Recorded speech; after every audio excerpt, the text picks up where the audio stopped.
It's nearly Halloween and we're getting close to the beginning of Baseline Feed's third season. In the meantime, to get in the mood, here is one of CM Peters' story, inspired by a news clip she saw long ago. May we present Welcome Home.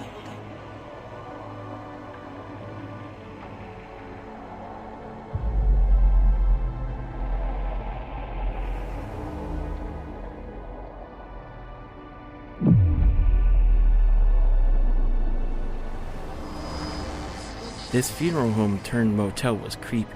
That's where I decided to work and live when I came to town. Great idea, right? The locals never came to the motel unless they needed a cheap happy hour. Motel 95 was the preferred watering hole for desperate travelers and thrifty customers. Its past labeled it as a last resort funeral home for violent or shameful deaths. I'd never seen anything strange, so I watched TV, checked the security cameras, and played on my phone most nights. Nothing too hard for a lazy man like me. Things started going to hell a few weeks after working here, and the dead season began. It was a Monday night. I remembered it like it was yesterday. I just sat down and put on a slasher movie when I saw a flash go through one of the camera feeds. I frowned and tapped the monitor. Probably another glitch. It happened again. The shape looked like it could be someone, so I headed up the stairs. We didn't have any customers at the moment, so I thought it could be a drifter or vagrant. The hall was empty, and the light fixture in the middle kept buzzing and flashing. I made a mental note to leave a message for the owner. Crystalline laughs came from the end of the hall. I moved forward, intrigued. There were two doors open, rooms 135 and 136. They weren't supposed to be. I moved to close them, but a child ran in front of me, going from one room to the other. "Hey, you're not supposed to be here. It's not a place to play." I wondered what the hell a kid was doing here in the first place. There were no squatters of any age allowed in the abandoned rooms. First, I looked into room 135 and didn't see anything. I peered into room 136, and a stench wafted over me as if the room was still a funeral prep room. My stomach heaved, and my eyes burned from the acrid smell. I opened my eyes and saw the kid standing on the windowsill. He let out a distorted sound between a laugh and a scream that sent chills along my spine. "Get away from there, eh? You're going to hurt yourself." I ran to the window and tried to grab his arm but missed. I ended up falling 2 stories for my efforts. Ah, shit. Oh, fuck. I'm one lucky motherfucker. Guess someone's watching over me even with my shady past. I rose slowly, testing my limbs. They all worked. My neck hurt a little, but I had leeway on both sides when I turned my head. I was still a bit dizzy, but nothing else hurt. I didn't see any signs of the kid, so I headed back inside the office. Guess I imagined him. I saw the owner's car when I made it around to the entrance and freaked. Yeah, I was gonna lose my job for sure. I hurried to my post only to find him already there, looking over the camera and my papers. Hey, boss. Sorry I wasn't here when you got here. Had a little accident. I was about to explain the rest, but he pushed past me with nothing more than a grunt. I shrugged. I wasn't fired, so I didn't care. I tidied up, grabbed my stuff, saw my shift was over, and headed upstairs. Not only did I work at Motel 95, but I also lived here too. I flopped into bed and fell asleep once my head hit the pillow, but it didn't last.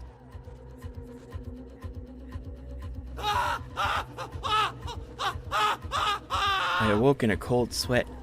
I wouldn't have cared about the sounds at any other motel, but I knew I had no neighbors. It wasn't the kind of moaning you'd hear on Skinamax, but more like the moan you'd hear from someone being tortured and gagged. No one was on the 3rd floor but me. The owner had condemned it since he was too lazy to fix the upper floor rooms. I hurried to get dressed and went to investigate. My feet felt frozen. In my rush, it never occurred to me to put on shoes. I regretted it soon enough when I stepped into a pool of blood and skidded a few feet down the hall. I had to catch myself on a ramp. What the fuck? I looked down at the blood. It was dark from the lack of lighting. I couldn't make anything out but odd shapes. My untrained eyes followed the gurgles of liquid beneath the door. I could see where the blood was pooling. I managed to find my footing but didn't open the door. I suddenly felt embodied by a superhero and decided to ram the door.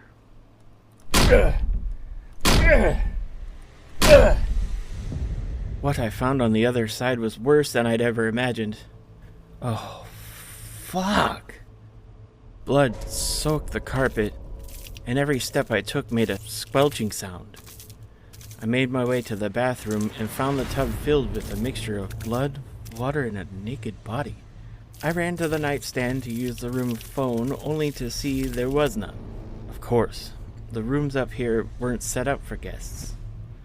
I hurried back towards my room to grab my cell phone when I heard a blood-curdling scream. Someone else was in the room. "I'm coming!" The carpet was dirty in the room, but not bloody anymore, and the tub was empty. There was no gushing blood or water. I'm going crazy, I swear, eh? I rubbed my eyes, felt my thumping heart calm down, and decided to head back to my room. I flopped back in the bed. I lay awake for some time, wondering what the hell was going on with this place. I knew the motel's reputation.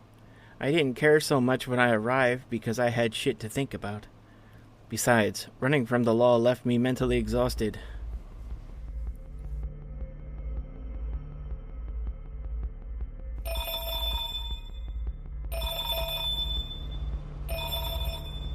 I dragged myself down the stairs and into the office. The boss was already gone. I sat in my spot, turned on the TV, and checked the camera. Nothing to report. The computer was on, and the boss left a note on a post-it by the screen that said, "Check with authorities." My heart skipped a beat. He knew my past had come back to haunt me. I leaned forward to read what he'd seen, only to let out a groan. I face-palmed. It wasn't about me or my criminal past. It was about the historical past of the motel. The article was dated 7 years ago and titled "Old Haunted Funeral Home to be Renovated into a Motel." I blinked a few times and let out a laugh. I wasn't crazy. What I'd seen and heard so far were apparently not figments of my imagination. Great Oaks Funeral Home, owned through 5 generations of the Davis family.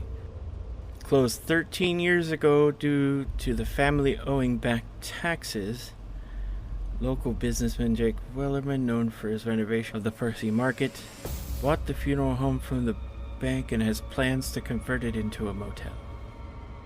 The motel hadn't been open that long, but the motel, much like the Percy Market, didn't have a good reputation. The health and building inspectors quickly noticed the bugs, critters, and general cleanliness issues. It only seemed desperate souls rented rooms anymore. I was one of those desperate souls, on the run and in need of cash. I was a murderer. Not how I'd planned my life, but it happened. I've been running ever since. I looked at the pictures of the funeral home with the article. The office was situated above the main preparation room from what I could figure. I followed the ventilation shaft to the cremation chimney and then toward the external water tank. How many people prepared for their last journey in this place? I swiveled on the chair thinking about what had happened earlier. Was I just too tired? I needed to sleep, I told myself. I glanced outside. Still, no one was in sight, but it was early. I went to lean back in the chair, and that's when I noticed files printed and stacked on the desk. All of them were excerpts of newspaper articles about the funeral home through the years. Lynch mob in 1923, the murder of a 5-year-old, hanging of black men by the KKK, a suicide pact in the 90s. Jesus Christ, this place is creepy for a reason. Then I came across an article about the motel in the early 2010s. A gritty murder had taken place on the 3rd floor of the motel. A man slashed his mistress's throat, then killed himself. Was that where all the blood was from? I continued reading the papers. The very last one gave me a hot flash. The picture, though very blurry, was next to the headline, "Wanted for grisly murder. He could be in the area soon." There was a post-it on this paper too. It simply read, "Check with police in the morning." He wanted to turn me in, that asshole. He was waiting for me to be asleep. There was no time to waste. I ran to the door and opened it into a massive gust of wind. Leaves rustled and thunder rolled. The temperature dropped and I was colder than ever. I had escaped from a Canadian winter to hide here, so I know real cold. Come to us. We need you. Who's there? Come. I didn't want to, but I couldn't resist. I followed the voice deeper inside the motel. My heart thundered inside my chest as I climbed the basement stairs. I'd never been down here before.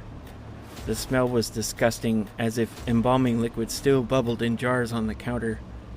There was nothing left of the old funeral home except the huge corpse fridge. Then I heard the voice again, followed by a child's laughter.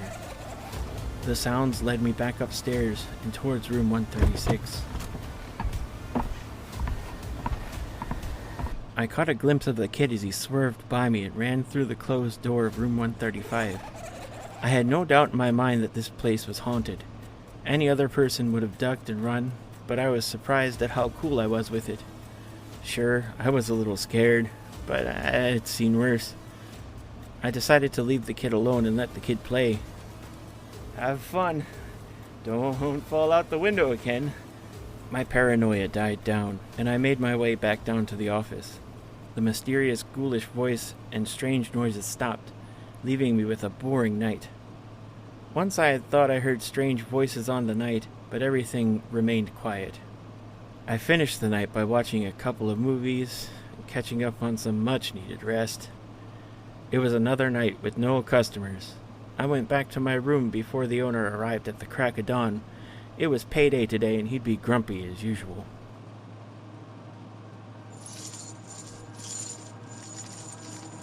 Rattling chains woke me up in the middle of the afternoon. At first I thought they were further away toward the parking lot, but the noises sounded directly outside my room. I dressed quickly and sprinted toward the hallway. A petite woman had chains around her ankles and wrists as she tried to make it to the end of the hall.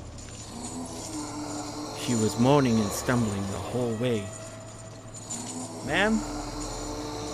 Anything wrong? Ma'am? Anything wrong?" I gasped in horror when she turned. She'd been shot and half her face was missing. She dripped blood everywhere as her head slowly shifted from one side to the other.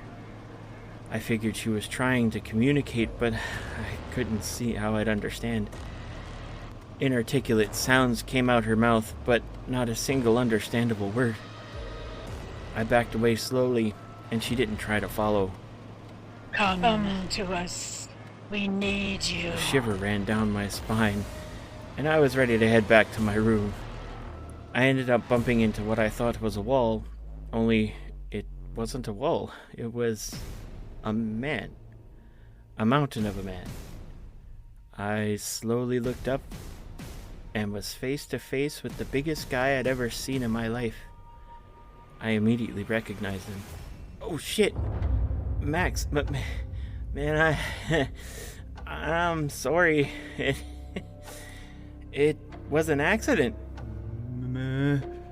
Murder. He couldn't speak properly. I'd shoved a pipe through his throat. I didn't want or need to hear any more. I went around him and ran down the stairs, escaping outside. I tried the office door. It was locked tight. What the hell? I don't remember locking the door when I left. The neon open sign was off and the owner's car wasn't there. I ran toward the back of the motel, knowing that beyond the algae-filled pool was another exit. Max had other ideas. He was blocking my way. The pipe stuck out from his throat and dripped with blood. His eyes were all black. He looked possessed. Max, come on, man. It was a year ago. Surely you have better things to do now.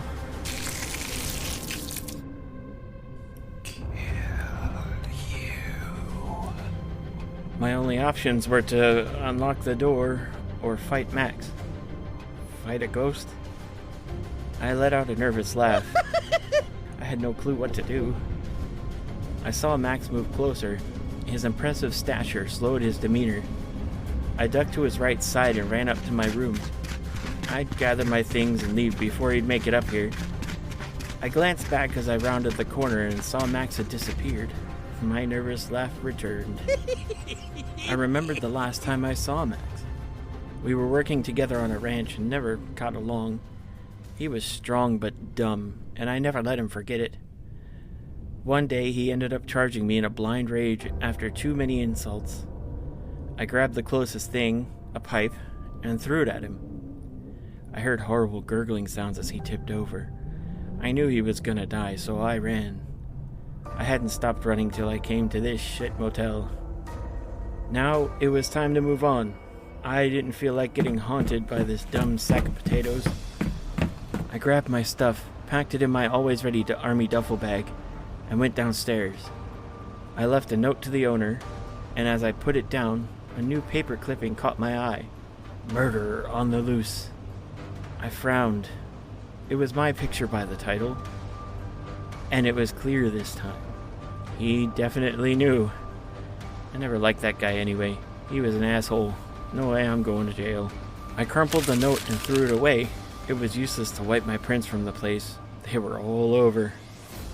I decided to go out the back, through the defunct spa area, and push the emergency exit open. I tiptoed around the back of the motel and saw something in the dark by the brick wall. My hair stood on end when I stopped by the form. It was me. My neck was at an odd angle. My hips twisted, my arm broken. My eyes were open and gloomy. Flies roamed around my body. I looked up and realized it was exactly where I'd fallen a few days ago. The fall from room 136 killed me. I'd just been haunting the motel, just like all the others, for I don't know how long. Murder. I turned around to see Max, the laughing child, the chained woman, and about 100 other ghosts smiling at me. Welcome home.